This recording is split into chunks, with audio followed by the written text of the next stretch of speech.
ಆತ್ಮೇಲೆ ನಮಸ್ಕಾರ. ಬದುಕಿಗೆ ಅತ್ಯಗತ್ಯವಾಗಿರುವ 6 ಅಂಶಗಳು. ಓಕೆ, ನಿಮ್ಗೆಲ್ಲ ಯಾವುದು ಅಂಶಗಳು ಅಂತ ಒಂದು ಕುತೂಹಲ ಇರ್ತದೆ. ನಮ್ಮ ಜೊತೆ ಮಹಾಚಾರ್ಯ ರವಿಶಂಕರ್ ಜಿ ಅವರಿದ್ದಾರೆ. ಅವ್ರನ್ನ ಸ್ವಾಗತಿಸ್ಬಿಡ್ತಾನೆ. ನಮಸ್ತೆ ಸರ್. ಆ, ನಿಮ್ಗೆಲ್ಲ ಗೊತ್ತಿದೆ, ಈ ಪದಗಳನ್ನು ಕೇಳ್ತಾ ಇರ್ತೀವಿ ನಾವು. ಆದ್ರೆ ಈ 6 ಅಂಶಗಳ ಬಗ್ಗೆ ಆ, ಪುಟ್ಟ ವಿವರಗಳನ್ನ ನಾನು ಮಹಾಚಾರ್ಯರಲ್ಲಿ ಕೋರ್ತಾ ಇದ್ದೇನೆ. ಮನಸ್ಸು, ಚಿತ್ತ, ಬುದ್ಧಿ, ಅಹಂಕಾರ, ಜ್ಞಾನೇಂದ್ರಿಯಗಳು, ಕರ್ಮೇಂದ್ರಿಯಗಳು. ಮನಸ್ಸಿನಿಂದ ಆರಂಭ ಮಾಡೋಣ. ಮೊದಲನೇ ಅಂಶ, ಮಹಾಚಾರ್ಯರು ಏನ್ ಹೇಳ್ತಾರೆ ಕೇಳೋಣ. Yes sir. ತುಂಬ ಸಂತೋಷ. ಯಾಕೆಂದರೆ ಇದು ಫಂಡಮೆಂಟಲ್ಸ್, ಅಂದರೆ ಪ್ರಾಥಮಿಕವಾದ ಒಂದು ನಮಗೆ ಅರಿವಿಕೆ ಇರಬೇಕು. ಯಾಕಂದರೆ ಈ ಅರಿವು ಇಲ್ಲದೇ ಇದ್ದರೆ ನಾವೇನೋ ಮಾತಾಡ್ತಾ ಇರ್ತೀವಿ, ಇದರಿಂದ ಅದಕ್ಕೆ ಅದರಿಂದ ಇದಕ್ಕೆ ಜಂಪ್ ಆಗಿಬಿಡ್ತಾ ಇರ್ತೀವಿ. ಅದಕ್ಕೋಸ್ಕರ ಇದನ್ನು ಒಂದು ಸ್ಪಷ್ಟತೆ ತೊಗೊಂಬರೋಣ. ಮನಸ್ಸು ಅಂದರೆ ಏನು, ಬುದ್ಧಿ ಅಂದರೆ ಏನು, ಚಿತ್ತ ಅಂದರೆ ಏನು, ಅಹಂಕಾರ ಅಂದರೆ ಏನು, ಹಾಗೆ ನಮ್ಮ ಕರ್ಮೇಂದ್ರಿಯಗಳು, ಜ್ಞಾನೇಂದ್ರಿಯಗಳು ಅಂದರೆ ಏನು ಅನ್ನೋದನ್ನು ನಾವು ಅರ್ಥ ಮಾಡ್ಕೋಬೇಕು. ಇದನ್ನು ನಾನು ಒಂದು ಸುಲಭವಾದ ಒಂದು ಉದಾಹರಣೆ ಕೊಟ್ಟರೆ ನಿಮ್ಗೆ ಅರ್ಥ ಆಗುತ್ತೆ. ಯಾಕಂದರೆ ಎಲ್ಲರೂ ಕೂಡ ಈಗ ಮೊಬೈಲ್ ಯೂಸ್ ಮಾಡ್ತಾ ಇದ್ದಾರೆ. ಹೌದು.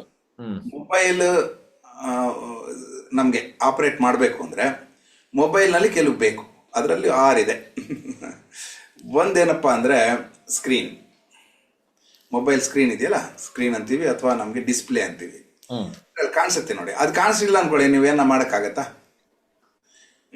ಅದೇನು ಸರಿಯಾಗಿ ಕಾಣಿಸ್ತಿದ್ರೆ ಸುಮ್ಮನೆ ಮೊಬೈಲ್ ಏನು ಮಾಡೋದು, ಕೆಲಸ ಮಾಡ್ತಾ ಇರ್ಬೋದು ಮೊಬೈಲು. ಆದರೆ ನಿಮ್ಮ ಸ್ಕ್ರೀನ್ ಕೆಲಸ ಮಾಡ್ತಾ ಇಲ್ಲ, ತಕ್ಷಣ ಹೋಗಿ ಅಲ್ಲಿ ರಿಪೇರ್ ಮಾಡಿಸ್ಕೊಂಡ್ಬರ್ಬೇಕು. ಅದು ಮನಸ್ಸು. ಮನಸ್ಸು ಏನಪ್ಪ ಅಂದರೆ, ಏನಾದರೆ ನಿಮ್ಗೆ ಏನು ನಡೀತಾ ಇದ್ರು ನಿಮಗೆ ಎಲ್ಲಿ ಗೊತ್ತಾಗುತ್ತೆ? ಸ್ಕ್ರೀನಲ್ಲಿ ಗೊತ್ತಾಗುತ್ತೆ. ಹೌದಲ್ವ? ಮೊಬೈಲ್ನಲ್ಲಿ ನಾನು ಸಿನಿಮಾ ನೋಡ್ತಾ ಏನಾ, ಇಲ್ಲ ಯಾರ್ದಾದ್ರೂ ಕಾಲ್ ಬಂತ, ಮೆಸೇಜ್ ಕಳ್ಸೋದನ್ನ, ಯಾರು ಏನು ಬಂತು, ಏನೇ ಆಗಬೇಕಾದ್ರೂ ಏನು ಬೇಕಾದ್ರು ಅಂದರೆ ಸ್ಕ್ರೀನ್. ಸೊ ಎಲ್ಲ ನಮಗೆ ಎಲ್ಲಿ ಗೊತ್ತಾಗತ್ತೆ ಅಂದರೆ ಈ ಸ್ಕ್ರೀನ್ ಮೇಲೆ ಗೊತ್ತಾಗತ್ತೆ. ಅದಕ್ಕೆ ಅದನ್ನು ಮನಸ್ಸು ಅಂತೀವಿ. ನಮ್ಮಲ್ಲಿ ಕೂಡ ಏನೇ ಆಗ್ತಾ ಇದೆ, ನಮಗೆ ಯೋಚನೆಗಳು ಬರ್ತಾ ಇದೆ, ಇಲ್ಲ ನಮ್ಗೇನೋ ಮೆಮರಿ ನೆನಪು ಬರ್ತಾ ಇದೆ, ಅಥವಾ ನಮಗೇನೋ ಅರ್ಥ ಆಗ್ತಾ ಇದೆ, ಏನು ನಡೀತಾ ಇದ್ರು ನನಗೆ ಗೊತ್ತಾಗ್ತಾ ಇದೆ ಅನ್ನೋದು ಎಲ್ಲಿ ನಡೀತಾ ಇದೆ ಅಂದರೆ ಮನಸ್ಸಿನಲ್ಲಿ ನಡೀತಾ ಇದೆ. ಸೊ ಇದು ಮನಸ್ಸು. ಓಕೆ, ಎರಡನೇದೇನು ಅಂದರೆ, ಇದು ನಡಿಬೇಕು ಅಂದರೆ ಒಂದು ಕಡೆ ಒಂದು ಮೆಮರಿ ಇರಬೇಕು. ಹೌದಲ್ವ? ನಿಮ್ಮ ಮೊಬೈಲ್ನಲ್ಲಿ ಮೆಮರಿ ಆಗೋದ್ರೆ ಸ್ಕ್ರೀನ್ ಇರೋದಾಗಲಿ ಏನು ಕೆಲಸ ಮಾಡಲ್ಲ. ಯಾಕೆಂದರೆ ಅಲ್ಲಿ ಮೆಮರಿ ಬೇಕು. ಈ ಮೆಮರಿನೇ ಚಿತ್ತ ಅಂತಾರೆ ನಮ್ಮ ಆಧ್ಯಾತ್ಮ ಒಂದು ಅಂಡರ್ಸ್ಟ್ಯಾಂಡಿಂಗ್. ಚಿತ್ತ ಅಂದರೆ ಏನಪ್ಪ ಅಂದರೆ, ಏನೇ ನಮಗೆ ನಡೆದರೂ ಅದನ್ನು ತೆಗೆದಿಟ್ಕೊಳ್ಳೋ ಜಾಗ. ಅದರಲ್ಲಿ 2 ಥರ ಇರುತ್ತೆ. ಒಂದೇನಪ್ಪ ಅಂದರೆ ರ್ಯಾಂಡಮ್ ಆಕ್ಸೆಸ್ ಮೆಮರಿ ಅಂತಾರೆ, ಇನ್ನೊಂದು ROM ಅಂತ. ಅಂದರೆ ಮೆಮರಿ ಸ್ಟೋರೇಜ್. ಒಂದು ಕೆಲಸ ಮಾಡಬೇಕಾದ್ರೆ ಒಂದು ಸ್ವಲ್ಪ ಮೆಮರಿ ಬೇಕು. ಹೌದಲ್ವ? ಸೊ ಇದು ನಮ್ಮಲ್ಲಿರುತ್ತೆ, ಇದು ಚಿತ್ತ. ಓಕೆ, ಅದರಲ್ಲೂ 5 ಇದೆ, ಅದು ಬೇರೆ ಡೀಟೇಲ್ ಬೇಡ. ಈಗ ಮನಸ್ಸು ಬಗ್ಗೆ ಹೋಗ್ತಾ ಇದೆ. ಮೂರನೇದು ಏನಪ್ಪ ಅಂದರೆ ಇದು ಏನು, ಬುದ್ಧಿ. ಬುದ್ಧಿ ಅಂದರೆ ಏನು ಅಂದರೆ ಪ್ರಾಸೆಸರ್. ನಿಮ್ಮ ಮೊಬೈಲ್ಗೆ ಎಷ್ಟು ಫಾಸ್ಟಾಗಿ ಅದು ಕೆಲಸ ಮಾಡೋದು, ಹೆಂಗಾಗ್ರೆ ಹಂಗೆ ಸ್ವಲ್ಪ ಹೊತ್ತಾದರೂ ಅದೇನು ಮಾಡದೇ ಇರೋ ಅದು ಪ್ರಾಸೆಸಿಂಗ್ ನಡೀತಾ ಇದೆ ಅಂತ. ಅಂದರೆ ತುಂಬ ಸ್ಲೋ ಪ್ರಾಸೆಸಿಂಗ್. ಅಂದರೆ ಬುದ್ಧಿ ಅಷ್ಟು ಚೇತನವಾಗಿಲ್ಲ, ನಿಧಾನವಾಗಿ ನಡೀತಾ ಇದೆ. ಆದರೆ ಮಾಡುತ್ತೆ, ನಿಧಾನವಾಗಿ ಮಾಡುತ್ತೆ. ಇದು ಆ ಬುದ್ಧಿನೇ ಇಲ್ಲದೆ ಇದ್ದರೆ ಇನ್ಫಾರ್ಮೇಷನ್ನು ಏನು ಪ್ರಯೋಜನ ಇಲ್ಲ ಅಲ್ವಾ? ಸೊ ಏನೇ ಇನ್ಫಾರ್ಮೇಷನ್ ಬಂದರೂ ಅದು ಕಾಣಿಸೋದು ಮನಸ್ಸಿನಲ್ಲಿ, ಅದು ಅನಲೈಸ್ ಮಾಡೋದು ಬುದ್ಧಿ, ಅದನ್ನು ಸ್ಟೋರ್ ಮಾಡೋದು ಚಿತ್ತ. ಈ 3 ಅರ್ಥ ಇದೆ. ಐದನೇದು ಏನಪ್ಪ ಅಂದರೆ, ಅಹಂಕಾರ ಅಂತ. ಅಹಂಕಾರ ಅಂದರೆ ಏನು ಅಂದರೆ ಪರ್ಸ್ನಾಲಿಟಿ ಅಂತೀವಿ ನಾವು ನಾರ್ಮಲಾಗಿ ಪರ್ಸ್ನಾಲಿಟಿ ಕೋರ್ಸಸ್ ಮಾಡ್ತಾ ಇರ್ತೀವಲ್ವ. ಪರ್ಸ್ನಾಲಿಟಿ ಅಂದರೆ ನನ್ನ ಬಗ್ಗೆ ನನಗಿರೋ ಒಂದು ಐಡಿಯಾ. ಇವಾಗ ನೀವು ಕೇಳ್ತೀರಲ್ಲ, ಯಾಕೆ ಬಂದಿದ್ದೀರಾ ನೀವು, ಏನು ಕಲ್ತ್ಕೋಬೇಕು ಅಂತ, ಏನಾಗಬೇಕು ಅಂತ, ಏನು ಇದಕ್ಕೆ ಒಂದು ಚಿತ್ರ, ಅದನ್ನು ಏನಂತೀವಿ ನಾವು? ಪರ್ಸ್ನಾಲಿಟಿ ಅಂತೀವಿ. ಅದು ಅಹಂಕಾರ. ನಾವು ತುಂಬ ಜನ ಈ ಪದನ ಅಹಂಕಾರ ಅಂದ್ಬಿಟ್ರೆ ಅದೇನೋ ಇರಬಾರದು, ತುಂಬ ಅಹಂಕಾರದಿಂದ ಅಲ್ಲ. ಅದಿಲ್ಲದೆ ನೀವು ಕೇಳೋದು ಇಲ್ಲ, ನಾನು ಹೇಳೋದು ಇಲ್ಲ. ಹೌದಲ್ವ? ಸೊ ಪರ್ಸ್ನಾಲಿಟಿ ಬೇಕೇ ಬೇಕು. Some personality we should have. So ಆ ಪರ್ಸ್ನಾಲಿಟಿ ಅನ್ನೋದು ಎಷ್ಟು ಚೆನ್ನಾಗಿ, ಎಷ್ಟು ಕ್ಲಿಯರಾಗಿ ಫಾರ್ಮ್ ಆಗಿದ್ರೆ ಅಷ್ಟು ಚೆನ್ನಾಗಿ ನಾವು ಇನ್ಫಾರ್ಮೇಷನ್ ತೊಗೋತೀವಿ, ಅನಲೈಸ್ ಮಾಡ್ತೀವಿ, ಅದನ್ನು ಸ್ಟೋರ್ ಮಾಡ್ಕೊತೀವಿ, ರಿಟ್ರೀವ್ ಮಾಡ್ಕೊತೀವಿ, ಇವೆಲ್ಲ ಮಾಡ್ಕೊತ ಬರ್ತೀವಿ. ಅದಕ್ಕೆ ಪರ್ಸನಾಲಿಟಿ ಅನ್ನೋದು ಅದು ಒಂದು ನಮ್ಮಲ್ಲಿ ಒಂದು ಬೇಕು. ಇದು ಅಹಂಕಾರ. ಈ 4 ಆದಮೇಲೆ 5ನೇದು ಏನಪ್ಪ ಅಂದರೆ ಕರ್ಮೇಂದ್ರಿಯಗಳು, ಜ್ಞಾನೇಂದ್ರಿಯಗಳು. ಜ್ಞಾನೇಂದ್ರಿಯ ಅಂದರೆ ಏನಂದರೆ ಜ್ಞಾನ ಅಂದರೆ ನಾಲೆಡ್ಜ್. ನಮ್ಗೆ ಹೆಂಗೆ ಗೊತ್ತಾಗತ್ತೆ ಅಂತ, ಗೊತ್ತಾಗೋದಕ್ಕೆ ನಾಲೆಡ್ಜ್. ಅಂದರೆ ನಮ್ಗೆ ಹೆಂಗೆ ಗೊತ್ತಾಗುತ್ತೆ ಅಂದರೆ, ನಮ್ಮ ಕಣ್ಣು ನೋಡುತ್ತೆ, ಕಿವಿ ಕೇಳುತ್ತೆ, ಮೂಗು ವಾಸನೆ, ಬಾಯಿ, ಈ ಥರ ನಮ್ಮ ಚರ್ಮ ಇವೆಲ್ಲ ಏನು ಮಾಡ್ತಾ ಇದೆ ಅಂದರೆ ನಮ್ಗೆ ಇನ್ಫಾರ್ಮೇಷನ್ ಕೊಡುತ್ತೆ. ಇದನ್ನೇನಂತೀವಿ ನಾವು ಇಂಗ್ಲೀಷ್ನಲ್ಲಿ, ಕಂಪ್ಯೂಟರ್ನಲ್ಲಿ, ಮೊಬೈಲ್ನಲ್ಲಿ ಅಂದರೆ ಇನ್ಪುಟ್ ಡಿವೈಸಸ್ ಅಂತೀವಿ. ಇನ್ಪುಟ್ ಅಂದರೆ ನಮಗೆ ಇನ್ಫಾರ್ಮೇಷನ್ ಕೊಡೋದು. ಆಮೇಲೆ ಕರ್ಮೇಂದ್ರಿಯಗಳಂದ್ರೆ ಏನಪ್ಪ ಅಂದರೆ ಕರ್ಮ ಮಾಡೋದು, ಅಂದರೆ ಔಟ್ಪುಟ್ ಡಿವೈಸಸ್. ಇವಾಗ ಬಂದಿದ್ದನ್ನು ಏನು ಮಾಡಬೇಕು ಅಂದರೆ ಈ ಇನ್ಫಾರ್ಮೇಷನ್ ಇದು ಮಾಡು, ಹೋಗು, ಇವ್ರಿಗೆ ಕೊಡು, ಇದನ್ನ ತಗೋ, ಈ ಥರ ಮಾತಾಡು, ಇದೆಲ್ಲ ಹೇಳಿದಾಗ ನಾವು ಏನೇನು ಮಾಡ್ತೀವಿ ಇವೆಲ್ಲ ಏನು ಕರ್ಮೇಂದ್ರಿಯಗಳು. ಸೊ ಇದು ತಗೋ, ಇದು ಕೊಡು, ತಿಳ್ಕೊ, ಇದು ತಿಳಿಸು, ಇದು ಹೇಳೋದು ಏನಪ್ಪ ಅಂದರೆ ಬುದ್ಧಿ. ಈ ಬುದ್ಧಿ ಯಾವುದ್ರ ಮೇಲೆ ಡಿಪೆಂಡ್ ಆಗಿ ಕೆಲಸ ಮಾಡುತ್ತೆ? ನಮ್ಮ ಅಹಂಕಾರದ ಮೇಲೆ ಡಿಪೆಂಡ್ ಆಗಿ ಕೆಲಸ ಮಾಡುತ್ತೆ. ನನಗೆ ಯಾವ್ದು ಇಂಪಾರ್ಟೆಂಟೋ ಅದನ್ನು ತಿಳ್ಕೊಬೇಕು ಅನ್ಕೋತೀನಿ. ನಾನೇನೋ ಅದಕ್ಕೆ ತಕ್ಕಂಗೆ ನಾನು ತಿಳ್ಕೊತೀನಿ. ನಾನು ತಿಳ್ಕೊಂಡಿದ್ದನ್ನು ಅನಲೈಸ್ ಮಾಡೋದು ಯಾವುದು? ಬುದ್ಧಿ. ಅದೆಲ್ಲ ಎಲ್ಲಿ ನೋಡ್ತಾ ಇದ್ದೀನಿ? ಮನಸ್ಸಿನಲ್ಲಿ. ಆ ನೋಡಿರೋದನ್ನ ಎಲ್ಲಿ ತೆಗೆದಿಟ್ಕೊತಾ ಇದ್ದೀನಿ? ಚಿತ್ತದಲ್ಲಿ. ಇದನ್ನು ನಮ್ಗೆ ಅದು ಕ್ಲಿಯರ್ ಪಿಕ್ಚರ್ ಗೊತ್ತಾದರೆ ಈಗ ಮನಸ್ಸಿನ ಬಗ್ಗೆ ನಾವು ತಿಳ್ಕೊಬೋದು. ಅಂದ್ರೆ ಸುಮ್ಮನೆ ಮನಸ್ಸು ಅಂದ್ರೆ ತಿಳ್ಕೊಳಕ್ ಕಷ್ಟ. ಇದಿಷ್ಟು ಸಮಗ್ರವಾಗಿ ಅರ್ಥ ಮಾಡ್ಕೊಂಡಾಗ ನಮಗೊಂದು ಸ್ಪಷ್ಟತೆ ಬರಲಿಕ್ಕೆ ಸಾಧ್ಯ ಆಗ್ತದೆ. ಆದರೂ ನಾವು ಈ ಬ್ರೈನ್ಗೂ ಮೈಂಡ್ಗೂ ಜಾಸ್ತಿ ಹೋಲಿಸ್ತಾ ಇರ್ತೀವಲ್ಲ, ಯಾಕೆ? ಇದು ಆ್ಯಕ್ಚುಲಿ ಅಂದರೆ ಇವೆಲ್ಲ ಇಂಟರ್ನಲ್ ಫೇಕಲ್ಟೀಸ್ ಅಂತಾರೆ. ಕಾಣಿಸೋದಿಲ್ಲ, ಮನಸ್ಸು ಅನ್ನೋದು ಕಾಣಿಸೋದಿಲ್ಲ ಅಲ್ವಾ? ಕಾಣಿಸುವಂಥದ್ದನ್ನೇ ನಾವು ಇದೆ ಅಂತ ಅನ್ಕೊತಾ ಇರ್ತೀವಿ. ಇವಾಗ ನನಗೆ ತುಂಬ ಚಿಂತೆ ಆಗ್ತದೆ, ಎಲ್ಲಿದೆ ಚಿಂತೆ ಅಂದರೆ ಕಾಣಿಸೋದಕ್ಕೆ ಏನಿಲ್ಲ. ಬೇಕಾದ್ರೆ ನಿಮ್ಮ BP ನೋಡ್ಬೋದು, ಬೇಕಾದ್ರೆ ನಿಮ್ದು ಇದು ನೋಡ್ಬೋದು, ಕಾಣಿಸುತ್ತಾಗಲಿ. ನಿಮ್ಮ ಚಿಂತೆ ಹೆಂಗೆ? ಡಾಕ್ಟರ್ ಹೇಳ್ತಾರೆ ನೀವು ಸ್ವಲ್ಪ BP ಕಮ್ಮಿ ಮಾಡ್ಕೋಬೇಕು ಸರ್, ನೀವು ತುಂಬ ಚಿಂತೆ ಮಾಡ್ತೇವೆ. ಸರಿ, ನಿಮಗೆ ಬೇಕಾದರೆ ಔಷಧಿ ಕೊಟ್ಟು ನಿಮ್ಮ BP ಕಂಟ್ರೋಲ್ ಮಾಡ್ಬೋದಾ? ಇಲ್ಲಿ ನಿಮ್ಮ ಚಿಂತೆ ಕಂಟ್ರೋಲ್ ಮಾಡೋದು ಹೆಂಗೆ? ಇದು ಇಂಟರ್ನಲ್ ಥಿಂಗ್, ಅಂದರೆ ನಮ್ಮಲ್ಲಿ ನಮಗೆ ತಿಳ್ಕೊಳ್ಳೋದು. ಇದಕ್ಕೆ ತುಂಬ ಮುಖ್ಯವಾದ ಸಾಧನೆ ಬೇಕು ನಮ್ಮಲ್ಲಿ. ಇದು ಯಾರು ಕೊಡೋವಂಥದ್ದಲ್ಲ. ಡಾಕ್ಟ್ರ್ ಏನೇ ಹೇಳ್ಬೋದು. ಇವಾಗ ಡಾಕ್ಟ್ರ್ ಹೇಳ್ತಾರೆ ನೋಡಿ ನಿಮ್ಗೆ ಹಿಂಗಿದೆ ಹಂಗಿದೆ ಇದೆಲ್ಲ ಇದೆ, ನೀವು ಸ್ವಲ್ಪ ಯೋಚನೆ ಮಾಡಬಾರ್ದು, ಅದೆಲ್ಲ ಹೇಳ್ತಾರೆ. ಡಾಕ್ಟ್ರ್ ಸುಮ್ಮನೆ ಹೇಳಿ ನನಗೆ ನಿಮ್ಗೆ ಕೊಡೋದಕ್ಕೆ ಫೀಸ್ ಇಲ್ಲ, ಫೀಸಿಗೆ ದುಡ್ಡಿಲ್ಲ ಸರನೆ, ಅವ್ರ BP ಬೆಳೆದೋಗುತ್ತೆ. ಆವಾಗ ಅವ್ರಿಗೆ ಹೇಳ್ಬೇಕು ನೀವು ಸ್ವಲ್ಪ ತೆಪ್ಪಗಿರಿ, ಆರಾಮಾಗಿರಿ, ರೆಸ್ಟ್ ತಗೊಳ್ಳಿ. ಸರ್, ಈ 6 ಅಂಶಗಳನ್ನ ನಾನು ಯಾವುದೋ ಒಂದು ಲೆವೆಲಲ್ಲಿ ಇರ್ತೀನಿ, ನೆಕ್ಸ್ಟ್ ಲೆವೆಲ್ಗೆ ಹೋಗ್ಬೇಕು, ನಾನು ಸಾಮಾನ್ಯ ಇದ್ದೀನಿ, ಸ್ವಲ್ಪ ಅಸಾಮಾನ್ಯ ವ್ಯಕ್ತಿ ಆಗಬೇಕು ಅಂದರೆ ನಾವು ಹೆಂಗೆ ಬೆಳೆಸ್ಕೋಬೋದು ಇವನ್ನೆಲ್ಲ? ಇದು ತುಂಬ ಸರ್, ನಿಮ್ಮ ಥರ ಈ ಪ್ರಶ್ನೆ ಕೇಳೋರು ತುಂಬ ಕಮ್ಮಿ ಜನ ಸಿಗ್ತಾರೆ. ಎಲ್ರಿಗೂ ಇರೋದೇ ಏನೋ ದೊಡ್ಡದು, ನಾನು ಇದು ಮಾಡೋಕ್ಕೆ ಆಗಲ್ಲ, ಇನ್ನೇನು ಮಾಡೋಕ್ಕಾಗತ್ತೆ, ಈ ಥರ ಯೋಚನೆ ಇರೋರು ಸಾಧಾರಣವಾದ ಜನ. ಆದರೆ ಈ ಪ್ರಶ್ನೆ ಒಂದು ಅಸಾಧಾರಣವಾದ ಒಂದು ವಿಶೇಷವಾದಂತಹ ಪ್ರಶ್ನೆ. ನಾನು ಹೆಂಗೆ ಬೆಳೆಸ್ಕೊಳ್ಳೋದು ಅಂತ, ಹೌದಾ? ಇದಕ್ಕೆ ಈ ಫೇಕಲ್ಟೀಸ್ ಏನಿದೆಯೋ, ನಾನು ಹೇಳಿದ್ದೀನಲ್ಲ 6 ಇದೆ ಅಂತ, ಈ 6 ಅಂಶಗಳನ್ನು ನಾವು ಎಷ್ಟು ಚೆನ್ನಾಗಿ ಅದನ್ನು ಬಳಸ್ಕೊತೀವೋ, ಹೆಂಗೆ ಬೆಳೆಸ್ಕೊತೀವೋ ಅದ್ರ ಔಟ್ಪುಟ್ ಎಲ್ಲಿರುತ್ತೆ ಅಂದರೆ ನಾವು ನಮ್ಮ ಜೀವನದಲ್ಲಿ ನೋಡ್ತೀವಿ. ಅಂದರೆ ನಮ್ಮ ಮನಸ್ಸು ತುಂಬ ಚೆನ್ನಾಗಿ ಕೆಲಸ ಮಾಡಬೇಕು, ನಮ್ಮ ಬುದ್ಧಿ ಚೆನ್ನಾಗಿ ಕೆಲಸ ಮಾಡಬೇಕು, ನಮ್ಮ ಅಹಂಕಾರ ಚೆನ್ನಾಗಿರಬೇಕು, ನಮ್ಮ ಒಂದು ಇಂದ್ರಿಯಗಳು ಚೆನ್ನಾಗಿ ಕೆಲಸ ಮಾಡಬೇಕು, ಚಿತ್ತದಲ್ಲಿ ಬೇಕಾದ ಸ್ಪೇಸ್ ಇರಬೇಕು. ಇವೆಲ್ಲ ಇದ್ದರೆ ನಾವು ಲೈಫ್ನಲ್ಲಿ ತುಂಬ ಚೆನ್ನಾಗಿ ನಾವು ಶೈನ್ ಆಗ್ತೀವಿ. ಏನು ಸೊ ಅದಕ್ಕೆ ಇವುಗಳನ್ನ ಏನು ಮಾಡಬೇಕು ಅನ್ನೋದನ್ನ ಒಂದೊಂದೇ ತಿಳ್ಕೊಬೇಕು ಸರ್. ಮೊದಲನೇ ಮನಸ್ಸು ತಿಳ್ಕೊಂಬೋಣ. ಓಕೆ. ಯಾಕಂದರೆ ಫಸ್ಟ್ ನಮಗೆ ಗೊತ್ತಾಗೋದು ಏನಿದ್ರು ಮನಸ್ಸಿನಲ್ಲೇ. ಫಸ್ಟ್ ಮೊಬೈಲ್ ಹೆಂಗೆ ನೋಡ್ತೀವಲ್ಲ ಸ್ಕ್ರೀನ್, ಅದಕ್ಕೋಸ್ಕರ. ಇವಾಗ ಮೊದಲನೇದು ನೋಡಿ, ಒಂದು ಸಣ್ಣ ಉದಾಹರಣೆ ಹೇಳ್ತೀವಿ. ಸಣ್ಣ ಮೊಬೈಲ್ ಇದೆ, ತುಂಬ ಚಿಕ್ಕ ಸ್ಕ್ರೀನ್ ಇದೆ, ಅದರಲ್ಲಿ ಏನೋ ಮೆಸೇಜ್ ಬಂದರೆ ನಿಮ್ಗೆ ನೋಡೋದು ತಿಳ್ಕೊಳ್ಳೋದು ಸುಲಭನಾ ಕಷ್ಟನಾ? ಸುಲಭ. ತುಂಬ ಸಣ್ಣದಿದ್ರೆ ನಿಮ್ಗೆ ಸಣ್ಣ ಸಣ್ಣ ಅಕ್ಷರ ಅಂದರೆ ಸ್ವಲ್ಪ ಕಷ್ಟಪಡಬೇಕು ಅಲ್ವಾ? ಕಷ್ಟಪಡಬೇಕು, ಹೌದಾ? ಸ್ಕ್ರೀನ್ ಇವಾಗ ಅದಕ್ಕೆ ಎಲ್ಲರೂ ದೊಡ್ಡ ಫೋನ್ ಇಟ್ಕೊತಾರೆ. ಯಾಕೆ ದೊಡ್ಡ ಫೋನ್ ಇಟ್ಕೊತಾರೆ ಅಂದರೆ ಸ್ಪಷ್ಟವಾಗಿ ಕಾಣಲಿ ಅಂತ. ಅದರಲ್ಲಿ ಇನ್ನೂ 2-3 ಬೇಕಾದ್ರೆ ನೋಡ್ಬೋದು. ಒಂದು ಮೂಲೆಯಲ್ಲ ಒಂದು ಎಷ್ಟು ದೊಡ್ಡ ಸ್ಕ್ರೀನ್ ಇರ್ತವೆ ಮನೆಯಲ್ಲಿ, ದೊಡ್ಡ TV ಇಟ್ಕೊತಾರೆ. ಯಾಕೆ? ಎಷ್ಟು ವಿಶಾಲವಾದ ಮನಸ್ಸಿರುತ್ತೋ ಅಷ್ಟು ಚೆನ್ನಾಗಿ ನೀವು ರಿಲ್ಯಾಕ್ಸ್ಡ್ ಆಗಿ ನೋಡ್ಬೋದು. ಇಲ್ಲದೇ ಹೆಂಗೆ ಇಟ್ಕೊಂಡು ನೋಡ್ಬೋದು, ಹೌದಲ್ವಾ? ಅದು ನಮಗೆ ಸ್ಟ್ರೈನ್ ಆಗುತ್ತೆ. ಏನಪ್ಪ ಅಂದ್ರೆ ಮನಸ್ಸು ವಿಶಾಲವಾಗಬೇಕು. ಇದು ಒಂದು ಸಾಧನೆ. ಇವಾಗ ನಿಮ್ಮ ಮೊಬೈಲ್ನ ವಿಶಾಲ ಮಾಡ್ಕೊಳಕ್ ಆಗಲ್ಲ ಅಂದ್ರೆ ಹೊಸ ಮೊಬೈಲ್ ತಗೋಬೇಕಾದ್ರೆ, ದೊಡ್ಡದು ಬೇಕಾದ್ರೆ. ಸರ್, 1-2-3 ವಿಡಿಯೋ ಮಾಡಿದೆ. ಈ ಟೈಟ್ಲ್ ಹೆಂಗಿದೆ ಹೇಳಿ? ನಾನು ಕೊಟ್ಟಿದ್ದು ಕುಬ್ಜ ಮನಸ್ಸಿನಿಂದ ವಿಶಾಲ ಮನೋಭಾವದೆಡೆಗೆ ಅಂತ ಕೊಟ್ಟಿದ್ದೆ. ಆ ವಿಷಯದ ಮೇಲೆ 1-2-3 ವಿಡಿಯೋ ಮಾಡಿದೆ. ಹೇಗಿದೆ ಶೀರ್ಷಿಕೆ? ಮನೋಭಾವನೆ ಅಲ್ಲ ಸರ್, ಇಲ್ಲಿ ಮನಸ್ಸೇ ಆಗ್ಬೇಕು. ಮನಸ್ಸೇ ವಿಶಾಲವಾಗ್ಬೇಕು. ಅಂದ್ರೆ ನಾವು ಏನೇನು ನಾವು ನೋಡ್ತಾ ಇದೀವಿ ಪ್ರಪಂಚದಲ್ಲಿ ಜಾಸ್ತಿ ಇದನ್ನ ನೋಡೋತರ. ಇವ್ ನೀವು ಒಂದು ಕನ್ನಡದಲ್ಲಿ ನೋಡಿಲ್ಲ, ತೆಲುಗುನಲ್ಲಿ ನೋಡಿದೀನಿ, ಸಂಸ್ಕೃತದಲ್ಲಿ ನೋಡಿ, ಕನ್ನಡದಲ್ಲೂ ಕೆಲವರು ಇದ್ದಾರೆ. ಅಷ್ಟಾವಧಾನ, ಶತಾವಧಾನ ಅಂತ ಮಾಡ್ತಾರೆ, ನೋಡಿದಿರ? ಹೌದು, ಇದ್ದಾರೆ, ಕನ್ನಡದಲ್ಲೂ ಇದ್ದಾರೆ. ಇದೆಯಲ್ಲ, ಏನಪ್ಪಾ ಅಂದ್ರೆ ಒಂದಿಷ್ಟು ಜನ ಕೂತಿರ್ತಾರೆ, ಪೃಚ್ಛಕರು ಅಂತಾರೆ. ಅವರೆಲ್ಲರೂ ಒಬ್ಬೊಬ್ರು ಒಂದೊಂದು ಇನ್ಫಾರ್ಮೇಶನ್ ಕೊಡ್ತಾ ಇರ್ತಾರೆ, ಒಬ್ಬೊಬ್ರು ಒಂದೊಂದು ಕ್ವಶನ್ ಕೇಳ್ತಾ ಇರ್ತಾರೆ. ಇಲ್ಲಿ ಕೂತಿರೋ ಅಷ್ಟಾವಧಾನಿ ಎಲ್ಲದನ್ನು ಮಾಡ್ಕೊಂಡು ಎಲ್ರಿಗೂ ಯಾರು ಆನ್ಸರ್ ಯಾರು ಕೊಡ್ಬೇಕು ಆ ಥರ ಕೊಡ್ತಾ ಇರ್ತಾರೆ. ಈ ತರ ಮಾಡ್ಬೇಕು ಅಂದ್ರೆ ದೊಡ್ಡ ಸ್ಕ್ರೀನ್ ಇರಬೇಕು. ಅವಾಗ ಇಲ್ಲೊಂದು ಏನ್ ನಡೀತಾ ಇದ್ರು ನಾವೆಲ್ಲ ನೋಡ್ಕೊಂತ ಇದಕ್ಕೆ ಏನ್ ಮಾಡ್ಬೇಕು ಇದಕ್ಕೆ ಏನ್ ಮಾಡ್ಬೇಕು ಅಂತ ಮಾಡ್ಕೊತ ಬರ್ತೀವಿ. ಸೊ ಅದಕ್ಕೆ ವಿಶಾಲವಾದಂತಹ ಮನಸ್ಸು, ಮನೋಭಾವನೆ ಅಲ್ಲ ಸರ್, ಏನೋ ಮನಸ್ಸು ಬೇಕು. ಯಾಕಂದ್ರೆ ಭಾವನೆಯಿಂದ ಮನಸ್ಸು ಗೊತ್ತಾಗತ್ತೆ ಇದೆ ಅಂತ. ಓಕೆ. ಸೊ ಆದ್ರೆ ಮನಸ್ಸೇ ನಾವು ವಿಶಾಲ ಮಾಡ್ಕೊಂಡ್ರೆ ಭಾವನೆಗಳು ಡೆಫಿನೆಟ್ ಆಗಿ ಅದು ವಿಶಾಲವಾಗತ್ತೆ. ಸೊ ಮನಸ್ಸನ್ನ ಎಕ್ಸ್ಪ್ಯಾಂಡ್ ಮಾಡ್ಕೊಳ್ಳೋದು ಹೆಂಗೆ, ಅದನ್ನ ವಿಶಾಲ ಮಾಡ್ಕೊಳ್ಳೋದು ಹೆಂಗೆ ಅನ್ನೋದು ಒಂದು ಯೋಗ ಪ್ರಕ್ರಿಯೆ, ಒಂದು ಯೋಗ ಕ್ರಿಯೆ ಅದು. ಓಕೆ, ಅದು ಕಲ್ತ್ಕೋಬೇಕು. ಸೊ ಇದು ಆಮೇಲೆ ಇನ್ನೊಂದ್ಸಲ ಯಾವಾಗಾದ್ರೂ ನಾವು ಡೀಟೇಲ್ ಆಗಿ ಹೋಗೋಣ. ಓಕೆ. ಓಕೆ. ಯಾಕಂದ್ರೆ ಇದು ಅರ್ಥ ಹಾಕೋಬೇಕು. ಎರಡನೇದೇನಪ್ಪ ಅಂದ್ರೆ, ಇವಾಗ ನಿಮ್ಮ ಇದಿದೆ, ಮೊಬೈಲ್ ಇದೆ, ಅದೆಲ್ಲ ಎಲ್ಲೋ ಬಿದ್ದು ಎಲ್ಲ ಆಗ್ಬಿಟ್ಟು ಅದಕ್ಕೆಲ್ಲ ಸ್ಕ್ರಾಚಸ್ ಆಗಿಬಿಟ್ಟು ಹೆಂಗೆಂಗೋ ಕಾಣಿಸ್ತಾ ಇದೆ ಅನ್ಕೊಳ್ಳಿ. ನಿಮಗೆ ನೋಡೋಕೆ ಹೆಂಗಿರುತ್ತೆ, ಅದೇನೋದಾದ್ರೆ ಎಲ್ಲೋ ಒತ್ತಿದ್ರೆ ಏನೋ ಆಗ್ತಾ ಇದೆ ಅಂತ, ಹೌದಲ್ವಾ? ಅಂದರೆ ಏನು ಅಂದರೆ ಏನಪ್ಪ ಅಂದರೆ ಆ ಸ್ಕ್ರೀನ್ನಲ್ಲಿ ಕ್ಲಾರಿಟಿ ಇರಬೇಕು. ಧೂಳು ಮುಚ್ಕೊಂಡಿದ್ರು, ಸ್ಕ್ರ್ಯಾಚಸ್ ಆಗಿದ್ರು, ಅಥವಾ ಅದು ಎಲ್ಲ ರಿಂಕಲ್ಸ್ ಆಗಿದ್ರು, ಅಂದರೆ ಅದರಲ್ಲಿ ತುಂಬ ಗಜಿಬಿಜಿ ಅಂತಾರೆ ಎಲ್ಲ ಇದಾಗಿದ್ದರೆ ಏನಾಗುತ್ತೆ ಅದು ಅಂದರೆ ನಮಗೆ ಕ್ಲಾರಿಟಿ ಕೊಡಲ್ಲ. ಅದಕ್ಕೋಸ್ಕರ ನಾವು ಆ ಕ್ಲಾರಿಟಿ ಆಫ್ ದ ಮೈಂಡ್ ಅನ್ನೋದು ತುಂಬ ಇಂಪಾರ್ಟೆಂಟ್. ಒಂದು ವಿಶಾಲತೆ, ಇನ್ನೊಂದು ಸ್ಪಷ್ಟತೆ. ಕ್ಲಾರಿಟಿ ಅಂದರೆ ಸ್ಪಷ್ಟವಾಗಿರಬೇಕು ಮೈಂಡ್.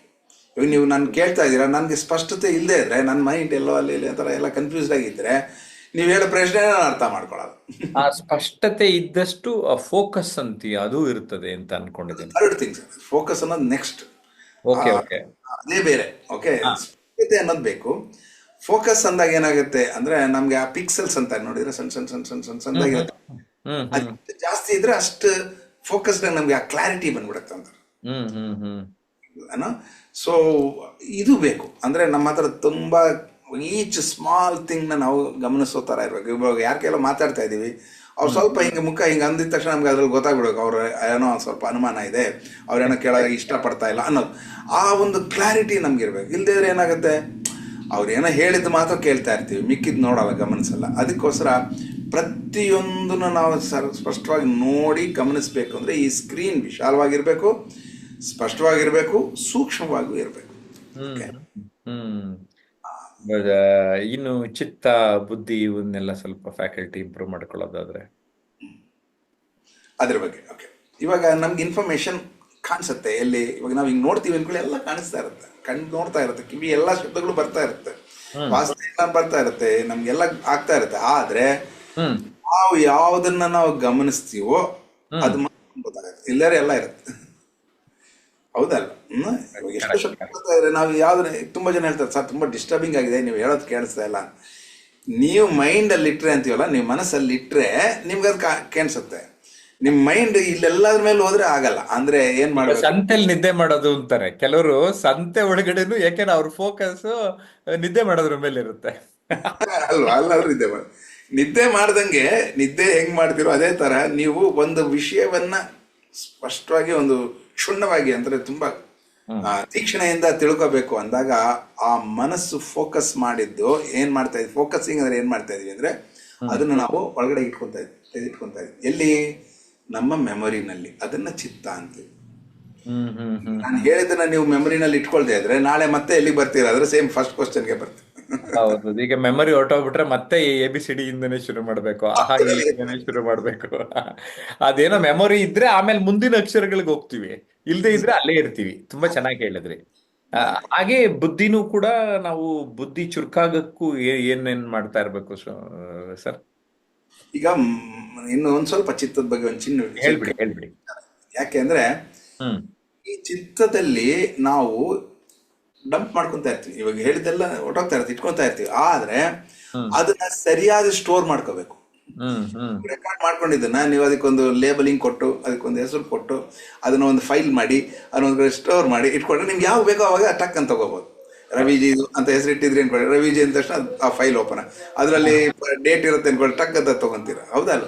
ಸೊ ಈ ಸ್ಟೋರೇಜ್ನ ನಾವು ಎಷ್ಟು ಚೆನ್ನಾಗಿ ಫೈಲಿಂಗ್ ಮಾಡ್ತೀವಿ, ಫೈಲಿಂಗ್ ಅಂತಾರೆ ನಾರ್ಮಲ್ ಆಗಿ ಇಂಗ್ಲಿಷ್ ನ ಪದ, ಇದನ್ನ ಎಷ್ಟು ಚೆನ್ನಾಗಿ ನಾವು ಅದನ್ನ ಒಂದು ಕ್ರಮ ಪದ್ಧತಿಯಲ್ಲಿ ಅದನ್ನೆಲ್ಲ ತೆಗೆದಿಟ್ಕೊಳ್ತೀವಿ ಅನ್ನೋದು ತುಂಬಾ ಇಂಪಾರ್ಟೆಂಟ್ ನಮ್ಗೆ. ಇದು ಮಾಡಲ್ಲ ತುಂಬಾ ಜನ. ಕೇಳ್ತೀವಿ ಅಥವಾ ನೋಡ್ತೀವಿ, ಆಮೇಲೆ ಬಿಟ್ಬಿಡ್ತೀವಿ. ಒಂದು ಸಿನಿಮಾ ನೋಡೋದಾಗ ನೋಡಿ ಬಿಟ್ಬಿಡ್ತೀವಿ, ಆಮೇಲೆ ನೆನಪಿರಲ್ಲ.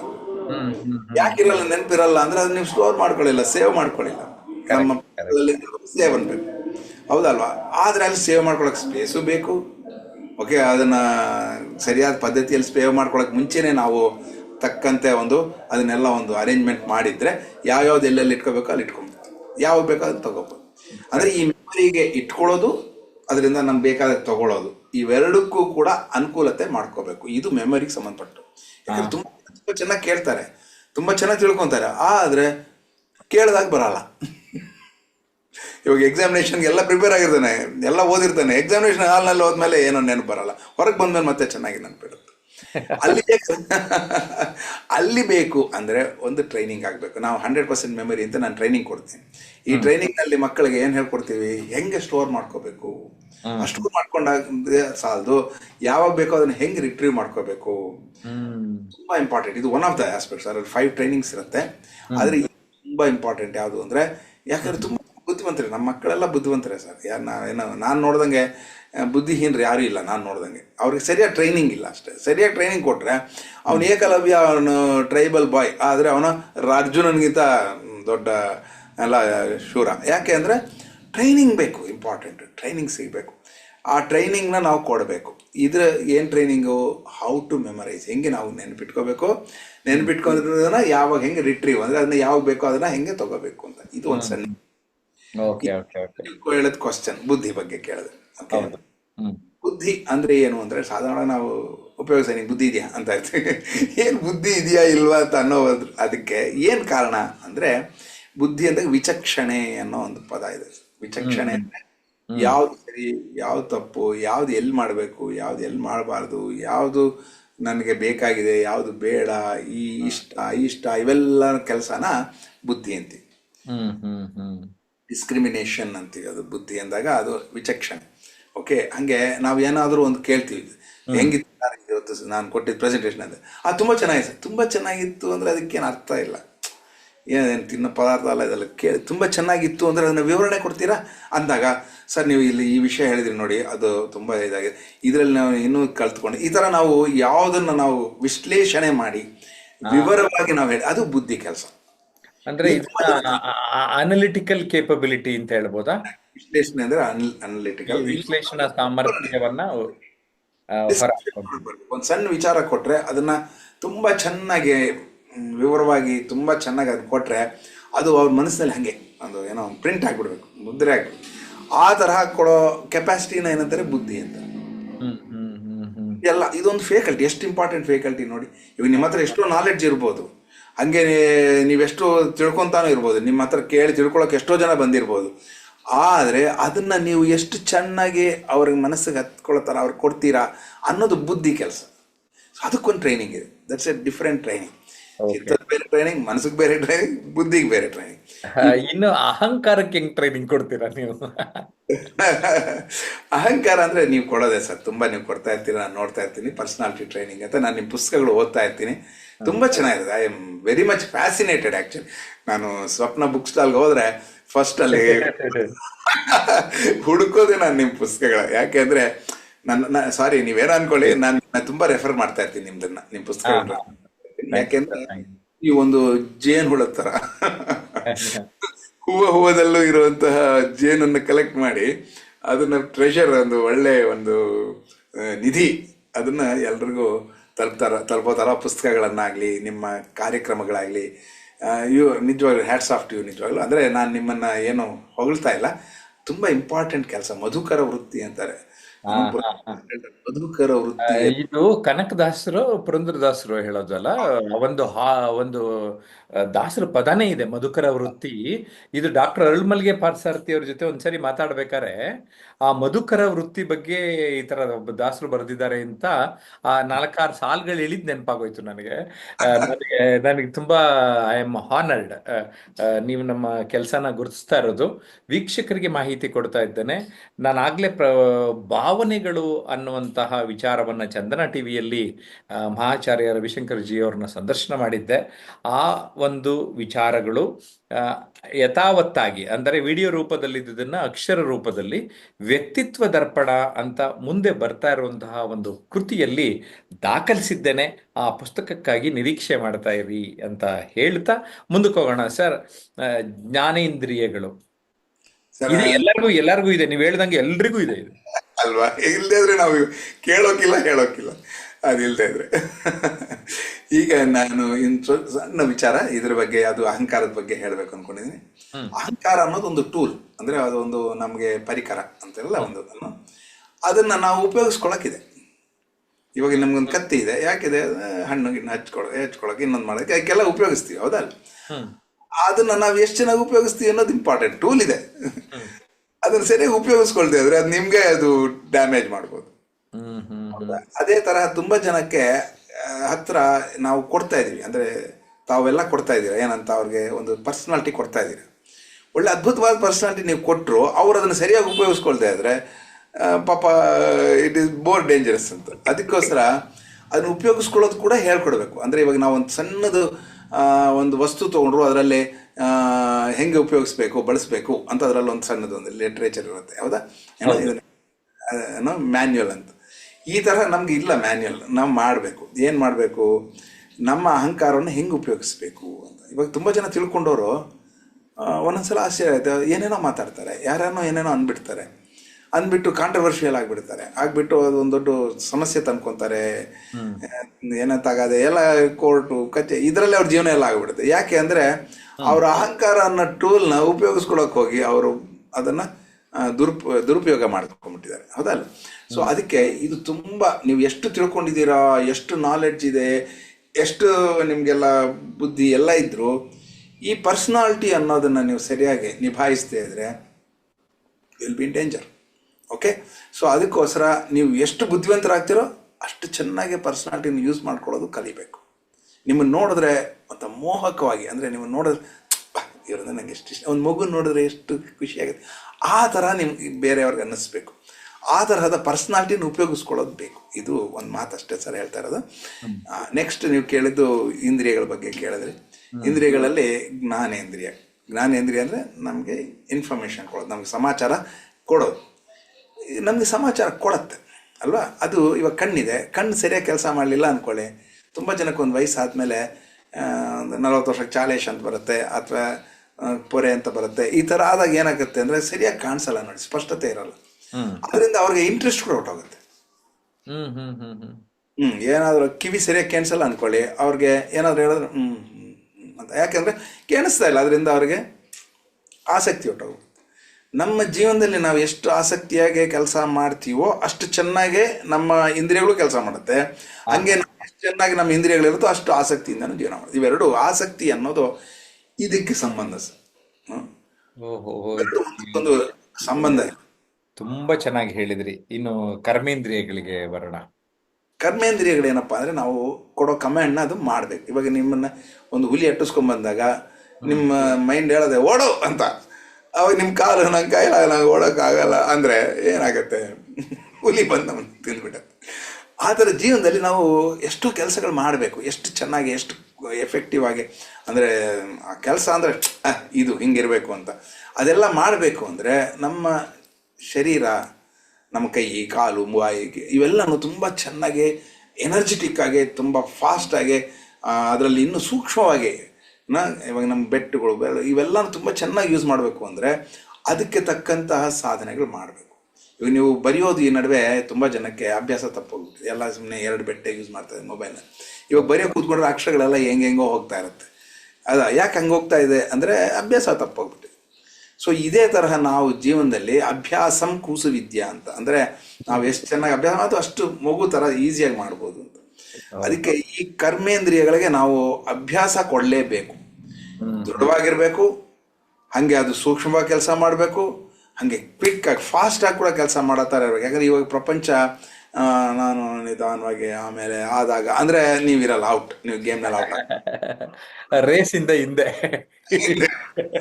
ಅದಕ್ಕೋಸ್ಕರ you should be very quick, very sharp, ತುಂಬಾನೇ ನೀವು ಯಾವುದೇ ಒಂದು ಕೆಲಸ ಮಾಡ್ತೀರಾ ಅಂದರೆ ಹಂಗೆ ಮಾಡಿ ಮುಗಿಸ್ಬಿಡೋ ಥರ ಇರಬೇಕು. ಅವ್ರಿಗೆ ಇವಾಗ ಡಿಮ್ಯಾಂಡ್ ಇದೆ ಪ್ರಪಂಚದಲ್ಲಿ.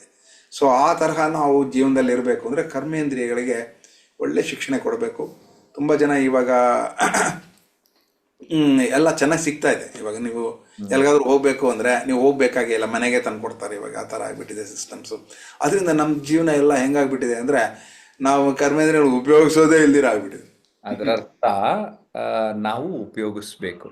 ಆದ್ರೆ ಈ ಬಿಸ್ನೆಸ್ ಎಕ್ಸ್ಪರ್ಟ್ ಹೇಳ್ತಾ ಇದ್ರು ನಮ್ಮನ್ನ ಎಷ್ಟು ಸೋಂಬೇರಿ ಮಾಡ್ತಾವೋ ಆ ಬಿಸ್ನೆಸ್ ಎಲ್ಲ ತುಂಬಾ ಪಾಪ್ಯುಲರ್ ಆಗಿದೆಯಂತೆ. ಆ, ಈಗ ಯಾವ್ದಾರ ಒಳ್ಳೆ ಬಿಸ್ನೆಸ್ ಅಂದ್ರೆ ಆ, ಮ್, ಆ, ನಮ್ಮಿಬ್ರಿಗೂ ಆತ್ಮೀಯರಾಗಿರೋ ವೆಂಕಟಶ್ಯಾಮೇ ಹೇಳ್ತಾ ಇದ್ರು, ಹ್ಮ್. ಬಿ ವಿ ವೆಂಕಟ್ ಶಾ, ಇವತ್ತು ಯಾವ ಬಿಸ್ನೆಸ್ ಸಕ್ಸಸ್ ಆಗಿದೆ ಅಂದ್ರೆ ನಮ್ಮನ್ನ ಸೋಂಬೇರಿ ಮಾಡುವಂಥದ್ದು ಅಂತ. ಸೊ ನೆನಪಿನಲ್ಲಿ ಇಟ್ಕೊಳ್ಳಿ, ಅಟ್ಲೀಸ್ಟ್ ಸ್ವಲ್ಪನಾದ್ರೂ ಸಕ್ರಿಯವಾಗಿರಿ ಅಂತ ಹೇಳ್ತಾ, ಮಹಾಚಾರ್ಯ ರವಿಶಂಕರ್ ಜಿ ಅವರು ಈ ವಿಡಿಯೋದಲ್ಲಿ ನಿಜಕ್ಕೂ ಈ 6 ಅಂಶಗಳನ್ನು ಅರ್ಥ ಮಾಡ್ಕೊಂಡ್ರೆ ನಮ್ಮ ಬದುಕೇ ಬದಲಾಗುತ್ತೆ, ಪರಿವರ್ತನೆ ಆಗುತ್ತೆ ಅಂತ ನಂಗೆ ಅನ್ನಿಸ್ತಾ ಇದೆ. ಹಾಗಾಗಿ ಮನಸ್ಸು, ಚಿತ್ತ, ಬುದ್ಧಿ, ಅಹಂಕಾರ, ಜ್ಞಾನೇಂದ್ರಿಯಗಳು, ಕರ್ಮೇಂದ್ರಿಯಗಳು ಒಂದೇ ಸರಿಗೆ ಅರ್ಥ ಆಗ್ಲಿಲ್ಲ ಅಂದ್ರೆ ಈ ವಿಡಿಯೋನ 2-3 ಸಾರಿ ನೋಡಿ, ಇನ್ನೂ ಚೆನ್ನಾಗಿ ಅರ್ಥ ಆಗುತ್ತೆ. ಸರ್ ನಮಸ್ತೆ ಸರ್, ತುಂಬಾ ತುಂಬಾ ಧನ್ಯವಾದ ಸರ್. ಒಳ್ಳೆ ಒಳ್ಳೆ ಸಂದೇಶ ಕೊಟ್ರಿ ಕೊನೆಯಲ್ಲಿ. ಒಂದ್ಸಲ ಇದು ಕೇಳಬೇಕು, ಇದು ನಿಮ್ಗೆ ಪೂರ್ತಿ ಅಬ್ಸರ್ವ್ ಆಗ್ಬಿಡ್ಬೇಕು. ಆ ತರಹ ಇದು ಕೇಳೋಂತ ಇದು ಮೂಲ ಜ್ಞಾನ. ದಯವಿಟ್ಟು ಎಲ್ಲರೂ ಶ್ರದ್ಧೆಯಿಂದ ಇದು ಕೇಳಿ ತಿಳ್ಕೊ. ಈ ಇನ್ಫ್ಯಾಕ್ಟು ಪ್ರತಿದಿನ ಒಂದು ಅಟ್ಲೀಸ್ಟ್ ಒಂದು 10 to 20 ಡೇಸ್ ಕೇಳಿಬಿಟ್ರೆ ನಮ್ಮ ಮೈಂಡ್ ಇನ್ನೊಂಚೂರು ಪ್ರಫುಲ್ಲ ಆಗುತ್ತೆ ಅಂತ ನನ್ಗನ್ಸಿದೆ. ಓಕೆ, ನಿಮ್ಗೆಲ್ಲ ಆಗ್ಲಿ, ನೀವೆಲ್ಲ ಉದ್ಧಾರ ಆಗ್ಲಿ, ಬೆಳೀಲಿ ಅನ್ನೋದು ನಮ್ಮಿಬ್ಬರ ಆಶಯ.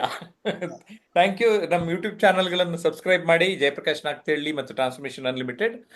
ಮಹಾಚಾರ್ಯ ರವಿಶಂಕರ್ ಜಿ ಅವರದು ಇನ್ಫ್ಯಾನಿಟಿ ಎಜುಕೇಶನ್, ಆ ಯೂಟ್ಯೂಬ್ ಚಾನಲ್ನು ಕೂಡ ನೀವು ಸಬ್ಸ್ಕ್ರೈಬ್ ಮಾಡಿ ನೋಡ್ತಾ ಇರಿ. ನಿಮ್ಮೆಲ್ರಿಗೂ ಒಳ್ಳೇದಾಗ್ಲಿ. ನಮಸ್ಕಾರ.